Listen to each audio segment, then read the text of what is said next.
நான் அரசு பள்ளியில படிச்சேன். ஓகே. எங்க அம்மா ஸ்கூல் டீச்சர், ஆனா அரசு பள்ளி ஸ்கூல் டீச்சர் கிடையாது. Okay okay sir, sorry, we stand corrected.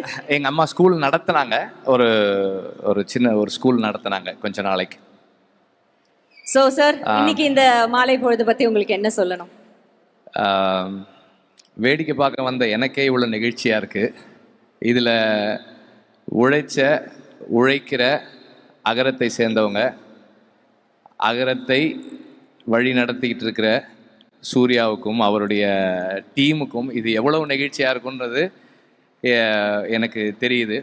ஏன்னா ஒவ்வொரு மாணவரும் இங்கே வந்து அவங்களோட பயணத்தையும் இன்னைக்கு அவங்க வந்து சேர்ந்துருக்கிற இடத்தையும் அவங்க சொல்லும் போதெல்லாம் நான் என்ன நினைக்கிறேன்னா, எனக்குள்ள ஓடுறது ஒன்றே ஒன்று தான், இந்த அகரம் இல்லாமல் இருந்திருந்தால் அவங்க வாழ்க்கை என்னவா இருக்கும் அப்படின்னு தான் நான் யோசித்துக்கிட்டே இருந்தேன். அகரம் இருந்ததால் என் வாழ்க்கை இது அப்படின்னு சொன்னாங்க. அகரம் இல்லாமல் இருந்திருந்தால் அவங்க வாழ்க்கை என்னவா இருந்திருக்குமோன்னு ஒரு உணர்வு ஏற்பட்டுச்சு எனக்கு. நமக்கு எல்லாருக்குமே வந்து ஒரு காலகட்டத்தில் ஒரு வாய்ப்பு கிடைக்கும். நம்ம கையில் வந்து கொஞ்சம் பொருளாதார வசதியும் கொஞ்சம் சமூக செல்வாக்கும் இருக்கும். அந்த நேரத்தில் நாம் என்ன செய்யணும்னு முடிவெடுக்கிறோன்றதை பொறுத்து தான் நாம் யாரு அப்படின்றது தீர்மானமாகுது. அப்படி 15 வருஷத்துக்கு முன்னாடி அன்னைக்கு அவர் நினைச்சிருந்தா என்ன வேணா முயற்சி பண்ணிருக்கலாம்.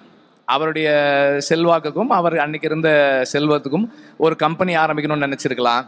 அல்லது ஒரு இப்பவும் இருக்கு, தயாரிப்பு நிறுவனம் இருக்கு, இன்னொரு பெரிய தயாரிப்பு நிறுவனம் அமைக்கணும்னு மட்டும் நினைச்சிருந்திருக்கலாம். ஆனால் அதை தாண்டி ஒரு விதைன்னு ஒரு திட்டம், அதில் வந்து இளைஞர்களுக்கு கல்வி கொடுக்கணும்னு தீர்மானிக்கிறது இருக்கு இல்லையா.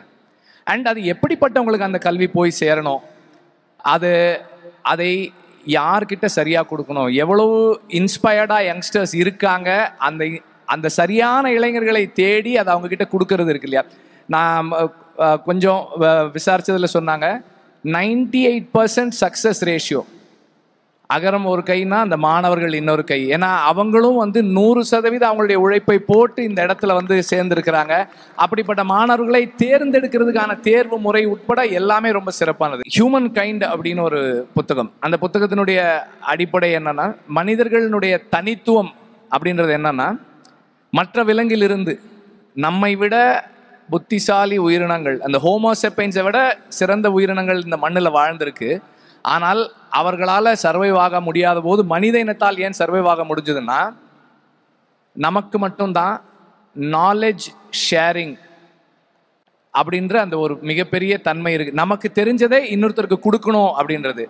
இது எல்லாருக்கும் வராது, எல்லாராலையும் முடியாது. நமக்கு தெரிஞ்சதை என்கிட்ட இருக்கிறத நான் இன்னொருத்தருக்கு கொடுக்குறேன், அதுக்கு என்னுடைய நேரம் செலவானாலும் சரி, அதுக்கு என்னுடைய பொருளாதாரம் செலவானாலும் சரி, பல விமர்சனங்களுக்கும் பல சந்தர்ப்பங்களில் சில அவமானங்களுக்கு ஆளானாலும் பரவாயில்ல, என்னிடம் இருப்பதை நான் கொடுக்க தயாராக இருக்கிறேன், பகிர்ந்துக்க தயாராக இருக்கிறேன்ற அந்த முடிவு எடுக்கிறது, அதுதான் வந்து நம்மை இந்த தனித்துவமான இடத்துல வைக்குது. நமக்கு கிடைச்சிருக்கிற இந்த சந்தர்ப்பத்தை பயன்படுத்தி நம்மளால் என்ன கொடுக்க முடியும், நமக்கு இந்த சமூகம் நமக்கு ஒரு இடத்த கொடுத்துருக்கு, நாம் அதுக்கு திருப்பி என்ன கொடுக்குறோம் அப்படின்றது ரொம்ப முக்கியமான ஒரு விஷயம். குறிப்பாக இந்த மாதிரி வாலண்டியர்ஸாக இருக்கிறது வந்து மிகப்பெரிய சேலஞ்ச். எல்லாராலையும் இருந்துட முடியாது. அவர் சொன்ன மாதிரி எது வேணால் கொடுக்கலாம், ஆனால் நம்முடைய நேரத்தை கொடுக்கறதுக்கான துணிச்சல் வேணும். It takes a lot of courage to give up on personal interest and do what it takes to do things for others. மற்றவர்களுக்காக நாம் இதை செய்யணும்னு நினைக்கிறது என்னுடைய வேலையா, எனக்கான தேவையா நான் நினைச்சு செய்யறதுக்கு ஒரு பெரிய கரேஜ் வேணும். அந்த அடிப்படையில் உங்கள் எல்லாருக்கும் வந்து என்னுடைய நன்றி தான் சொல்லணும், வாழ்த்து சொல்ல முடியாது. Thanks a lot. அண்ட் நான் தான் உங்கள் எல்லாருடையும் கை குலுக்குனேன், நீங்கள் என்னோட கை குலுக்கல. பிகாஸ் என்னால் வந்து என்னுடைய பொருளை கொடுக்க முடியும், இந்த மாதிரியான வேலைகளுக்கு என்னுடைய நேரத்தை கொடுக்க முடியுமா எனக்கு தெரியல. அதை நீங்கள் கொடுக்குறீங்க, it's a big thing. And இதுபோல் இன்னும் நிறைய வாலண்டியர்ஸ் வர்றது முக்கியம்னு நினைக்கிறேன். அகரம் இன்னும் வலிமையாக வேலை செய்கிறதுக்கும் அவருடைய கனவை உங்கள் எல்லாருக்கும் வந்து உங்கள் எல்லாருக்கும் சூர்யா சார்னா ரொம்ப பிடிக்கும். அவருக்காக ஏதாவது செய்யணும்னு நினைக்கிறீங்க. நீங்கள் இந்த மாணவர்கள் எல்லாருமே வந்து நீங்கள் திரும்ப வந்து கான்ட்ரிபியூட் பண்ணுங்க, வாலண்டியர்ஸ் ஆயிருங்க நான் ரெக்வெஸ்ட் பண்ணுறேன். பிகாஸ் இது ஒவ்வொருத்தரும் இது ஒரு ரிலே ரேஸ் மாதிரி தான். ஒருத்தர் தொடங்கணும் முடிச்சுட்டு போயிட்டோன்றது இல்லை.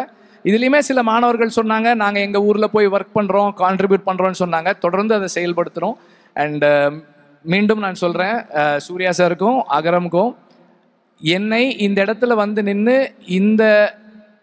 இந்த மாணவர்களுடைய சாதனையை, ஒரு தலைமுறையை ஒரு படி முன்னேற்றிய இந்த நிகழ்வை பார்க்கறதுக்கான சந்தர்ப்பம் எனக்கு கொடுத்ததுக்கு நான் I really thank you all. Thank you very much. Thank you. வெற்றி சார், ஒரு கொஸ்டின். நீங்க அந்த ஒரு டயலாக் எழுதுனீங்கல்ல, காடு இருந்தா எடுத்துக்கிடுவானுங்கன்னு, அது எழுதுறதுக்கு என்ன சார் ஒரு காரணம்? அந்த கல்வி பத்தி அவ்வளோ ஒரு டீப் ரூட்டடா ஃபோர்ஸ்ஃபுல்லா அப்படி எழுதுனீங்க இல்லையா, அதுக்கு ஏதாவது ஒரு இன்சிடென்ட் அப்படி ஏதாவது இருக்கா உங்களுக்கு? would you like to share with us? இல்லை, அதுக்கு காரணம் கல்வி தான், வேற எதுவுமே கிடையாது. நமக்கு படிப்பு சரியாக வராதுன்றதும் படித்தவங்க இன்னும் நல்லா இருக்காங்கன்றதும் தான் அதுக்கு காரணம்.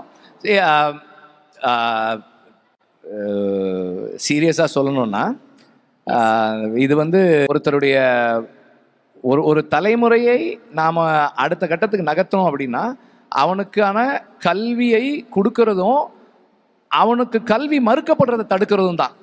அது ரொம்ப முக்கியமானது. ஸோ அதுதான் அதுக்கான இன்ஸ்பிரேஷன். அப்புறம் அது வந்து ஒன்றும் ஒரு யாரும் சொல்லாத வசனம் கிடையாது, ஒரு பெரிய விஷயமும் இல்லை அது. ஏன்னா இப்போ நடைமுறையில் அதை படுத்துறவங்க இருக்கும்போது அதை சும்மா வசனமாக பேசுனது ஒன்றும் பெருமை கிடையாது. அதனால thank you sir, thank you so much. Thank you and thanks a lot for having me here. And இங்கே ஒவ்வொருத்தருடைய சக்ஸஸ் ஸ்டோரி பார்க்கும்போதும் எனக்கு ரொம்ப டச்சிங்காக இருந்தது. நம்மளும் இது மாதிரி ஏதாவது செய்யணும், இன்னும் நம்மளால் முடிஞ்ச அளவுக்கு ஏதாவது கான்ட்ரிபியூட் பண்ணணுன்ற இன்ஸ்பிரேஷன் எனக்கு வந்திருக்கு. Thank you all, thank you all, thank you very much.